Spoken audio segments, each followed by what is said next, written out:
सनातन धर्म को विश्व में सबसे प्राचीन धर्म माना जाता है, जिसमें से कई अन्य धर्मों का उदय हुआ। सनातन धर्म में ईश्वर की परिकल्पना के साथ साथ वेदों व उपनिषदों के माध्यम से जीवन जीने की एक उत्तम पद्धति की स्थापना की गई। जब मनुष्य आदिमानव था और वनों में रहता था, तब वहां मत्स्य न्याय था। इसी मत्स्य न्याय की काट के लिए धर्म की स्थापना हुई थी।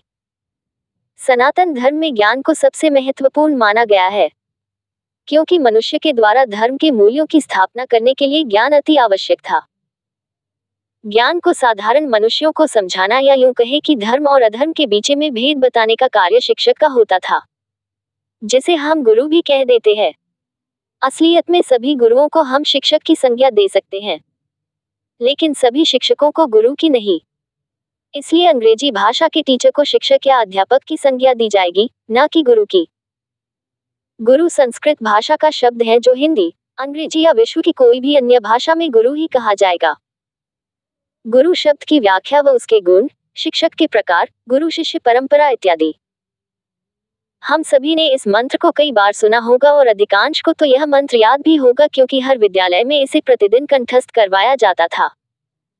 गुरु ही ब्रह्मा है, गुरु ही विष्णु है, गुरु ही देवों के देव भगवान शिव है, गुरु ही परमब्रह्म का साक्षात रूप है। ऐसे गुरु को हम सभी प्रणाम करते हैं। विश्व में हिंदू धर्म के अलावा जितने भी अन्य धर्म हैं, उन सभी में ईश्वर को सर्वोच्च माना गया है, जबकि सनातन हिंदू धर्म में गुरु को ईश्वर से भी सर्वोपरि माना गया है। लेकिन क्यों? इसके पीछे कई भेद हैं, जिसके लिए पहले आपको मत्स्य न्याय व धर्म की परिभाषा के बारे में पढ़ना चाहिए, ताकि आप गुरु के अर्थ को और बेहतर तरीके से समझ सके। किंतु हम इस लेख के माध्यम से भी आपको गुरु की भूमिका के बारे में विस्तार से समझाने का प्रयास करेंगे। गुरु के बारे में जानने से पहले हमें एक शिक्षक की परिभाषा, उसके कार्य व उसके प्रकारों के बारे में जानना चाहिए। तभी हम गुरु की परिभाषा को और अच्छे से समझ सकते हैं। आइए जानें शिक्षक या अध्यापक के प्रकार। हिंदू धर्म में शिक्षक को उसके गुणों के आधार पर 5 भागों में विभाजित किया गया है, जो कि क्रमानुसार अध्यापक, उपाध्याय, आचार्य, पंडित व गुरु कहलाते हैं। आइए एक एक करके पांचों के बारे में जानते हैं। शिक्षक में सर्वप्रथम अध्यापक आते हैं, जिनका उत्तरदायित्व विद्यार्थी को शुरुआती ज्ञान उपलब्ध करवाना होता है। एक अध्यापक वह होता है जो विद्यार्थी में सीखने की इच्छा को जागृत करता है। जब एक शिष्य गुरुकुल में प्रवेश करता है, तब सबसे पहले उसका परिचय अध्यापक से ही होता है। अध्यापक उसके मन के अंदर ज्ञान का प्रवाह करता है। कहने का तात्पर्य ये हुआ कि किसी विषय के बारे में शुरुआती ज्ञान देने वाले को ही अध्यापक की संज्ञा दी गई है। बिना अध्यापक के एक सुशिक्षित समाज की परिकल्पना करना असंभव है, क्योंकि एक अध्यापक ही विद्यार्थी के लिए आगे के मार्ग को प्रशस्त करता है, जो उसकी आगे सीखने की क्षमता को विकसित करने में सहायक है। वर्तमान परिप्रेक्ष्य में हम छोटी कक्षा के शिक्षकों को अध्यापक की संज्ञा दे सकते हैं। इनका पद अध्यापक से ऊपर होता था, जो विद्यार्थी को किसी विषय वस्तु में जानकारी उपलब्ध करवाने के साथ साथ उसके बारे में ज्ञान भी देते थे। इन्हें आप आज के समय के अनुसार प्रधानाध्यापक या बड़ी कक्षा के अध्यापक की संज्ञा दे सकते हैं। उदाहरण के तौर पर एक अध्यापक आपको ये जानकारी देगा कि ब्रह्मांड में सूर्य व पृथ्वी विद्यमान है व पृथ्वी हमेशा सूर्य के चारों ओर निरंतर परिक्रमा करती है, किंतु उपाध्याय आपको इसके बारे में ज्ञान देगा कि आखिर यह होता कैसे है तथा वह कौन सी शक्तियां हैं जिनसे पृथ्वी व सूर्य ब्रह्मांड में स्थित है व घूम रहे हैं। कहने का तात्पर्य ये हुआ कि एक अध्यापक अपने शिष्य के कौन, कब, कहाँ जैसे प्रश्नों के उत्तर देते हैं, जबकि उपाध्याय उस शिष्य के कैसे और क्यों जैसे प्रश्नों के उत्तर देने में सक्षम होते हैं। इनका स्थान उपाध्याय से ऊपर था, जिन्हें वेदों व शास्त्रों का ज्ञान भी होता था। आप यहाँ पर वेदों या शास्त्रों को केवल धर्म की व्याख्या करने वाली सामान्य पुस्तकें समझने की भूल कदापि ना करें। दरअसल वेदों और शास्त्रों में जीवन की संपूर्ण व्याख्या, ग्रहों व ब्रह्मांड का विस्तृत अध्ययन, भौतिकी, रसायन, चिकित्सा व गणित के सूत्र, शरीर की आंतरिक संरचना, बीमारियां व औषधियां, खगोल विज्ञान इत्यादि सभी की विस्तृत जानकारी दी गई है। इनके सामने आज का विज्ञान तुच्छ मात्र है। आचार्य वे होते थे जिन्होंने सभी वेदों और शास्त्रों का संपूर्ण अध्ययन किया हो और सभी विषयों के बारे में जानकारी रखता हो, लेकिन किसी एक विशेष विषय में निपुणता प्राप्त की हो। इन्हें आप आज के समय के अनुसार महाविद्यालय, कॉलेज के शिक्षक की उपाधि दे सकते हैं, जैसे कि भौतिकी के शिक्षक या रसायन विज्ञान के शिक्षक इत्यादि। सामान्यतया गुरुकुल में विद्यार्थियों को शिक्षक के रूप में आचार्य तक की उपाधि वाले शिक्षक तक ही ज्ञान अर्जित करने का अवसर प्राप्त होता था। गुरुकुल में आचार्य का कार्य विद्यार्थी को ज्ञान देने के साथ साथ उनमें कौशलता का विकास करना होता था। साथ ही वे उसे नैतिक मूल्यों, नियमों व सिद्धांतों का ज्ञान देते थे। आचार्य विद्यार्थी में ज्ञान को अपने जीवन में कैसे उपयोग में लाया जाए, इसके बारे में बताते थे। उदाहरण के तौर पर एक उपाध्याय अपने विद्यार्थी को पृथ्वी का सूर्य के चारों ओर घूमने व उसके रहस्यों के बारे में तो बता देते हैं, किंतु आचार्य उसे अपने दैनिक जीवन में किस प्रकार उपयोग किया जाए व किस प्रकार गति हमारे दैनिक जीवन का एक भाग है व उसका कैसे विभिन्न माध्यमों में प्रयोग किया जाए इत्यादि के बारे में जानकारी देते थे। पंडित का स्थान आचार्य से ऊपर होता था। आचार्य को वेदों उपनिषदों में से किसी एक विषय के बारे में निपुणता प्राप्त होती थी, जबकि पंडितों को सभी विषयों में निपुणता प्राप्त थी। जिसे वेदों और उपनिषदों का संपूर्ण गुण प्राप्त हो और जिसने उसमें दक्षता सिद्ध कर दी हो, उसे ही पंडित की उपाधि दी जाती थी। वे किसी भी विषय के बारे में उसका गहराई से विश्लेषण करके अपने विद्यार्थियों को सिखा सकते थे, नई चीजों की खोज कर सकते थे, सूत्र बदल सकते थे या उन्हें नया रूप दे सकते थे इत्यादि। किंतु इनके गुणों को देखते हुए इन्हें गुरुकुल से बाहर आम प्रजा के मार्गदर्शन के लिए उपलब्ध करवाया गया। इनका मुख्य कार्य सामाजिक व धार्मिक अनुष्ठान करवाना, आम प्रजा को उचित मार्ग दिखाना व यज्ञ करवाना होता था। किसी भी धार्मिक व शुभ कार्यक्रम में पंडित को बुलाना अनिवार्य होता था व बिना उनके वह कार्य पूर्ण नहीं माना जाता था। वर्तमान परिप्रेक्ष्य में भी सभी धार्मिक कार्यक्रमों में पंडित की उपस्थिति अनिवार्य है। पंडित को गुरुकुल से बाहर जाकर शिक्षक की भूमिका इसलिए दी गई क्योंकि एक मनुष्य ब्रह्मचर्य आश्रम तक ही गुरुकुल में रहता है।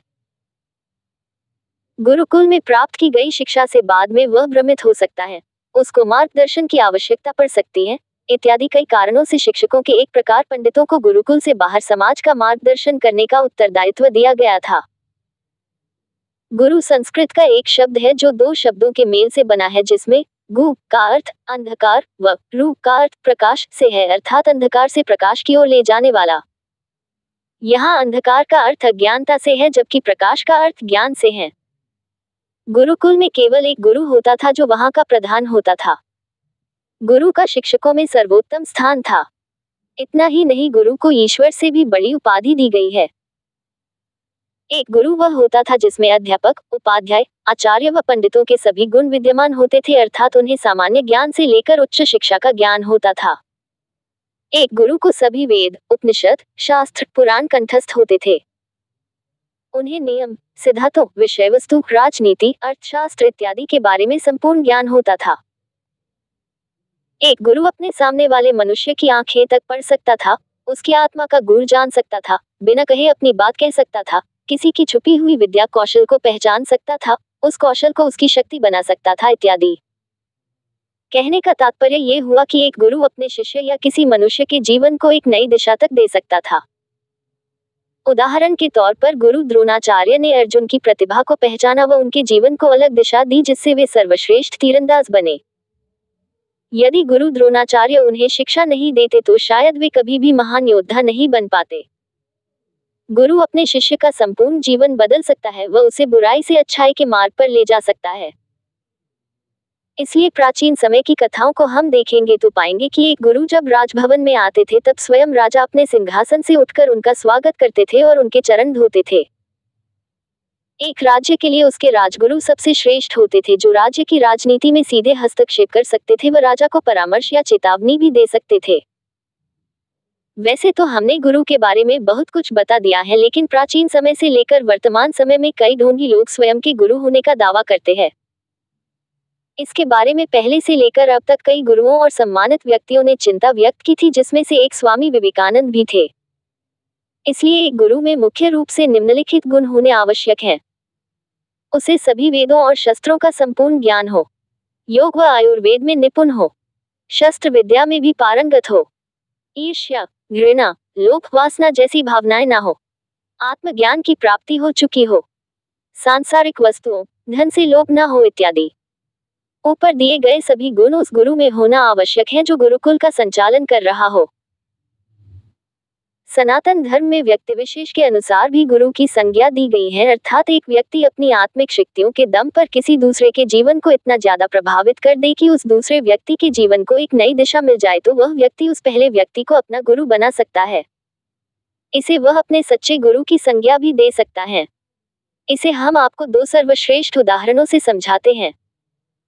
रामायण में हनुमान ने श्री राम को अपना ईश्वर माना था और वे सभी के ईश्वर थे भी, किंतु बहुत कम लोग जानते होंगे कि हनुमान ने माता सीता को अपना गुरु माना था। हनुमान चालीसा की शुरुआत श्री शब्द से होती है, जिसका अर्थ माता सीता ही है। हनुमान का जन्म ईश्वर के रूप श्री राम की सहायता करने के उद्देश्य से हुआ था, लेकिन वह माता सीता ही थी जिनके कारण उन्हें श्री राम मिले। तभी कहते हैं कि गुरु वह है जो हमें ईश्वर से भी मिला दे। महाभारत के युद्ध की शुरुआत में ही जब धनुर्धारी अर्जुन अपने कर्तव्य से डगमगा गया था और युद्ध न करने का कहने लगा था, तब श्री कृष्ण ने ईश्वर की भांति उसे बहुत समझाया। किंतु जब ईश्वर की भूमिका काम नहीं आई तब उन्होंने गुरु की भूमिका निभाई। तभी उनके मुख से श्रीमद्भागवत गीता का पाठ पूरी दुनिया ने सुना था। इसे सुनकर ही अर्जुन पुनः युद्ध करने को तैयार हो पाया था। दोनों ही घटनाओं को देखने पर यह निष्कर्ष निकलता है कि माता सीता या श्री कृष्ण किसी गुरुकुल के संचालक नहीं थे, लेकिन हनुमान व अर्जुन के जीवन को एक नई दिशा देने के लिए उनकी पहचान उन व्यक्ति विशेष के गुरु के रूप में हुई, अन्य के लिए नहीं। अन्य के लिए माता सीता माँ लक्ष्मी का एक रूप व श्री कृष्ण भगवान विष्णु के रूप में ही रहेंगे। एक सुशिक्षित समाज के निर्माण के लिए हमें गुरुकुलों में पढ़ाया जाता था, जिसमें माता पिता अपनी संतान को एक निश्चित आयु के बाद भेजा करते थे। गुरुकुल भेजने से पहले एक बच्चे का उसके घर पर ही विद्यारंभ संस्कार किया जाता था, जिसमें उसे अक्षरों, शब्दों इत्यादि का शुरुआती ज्ञान दिया जाता था। इससे वह लिखना व पढ़ना सीख पाता था।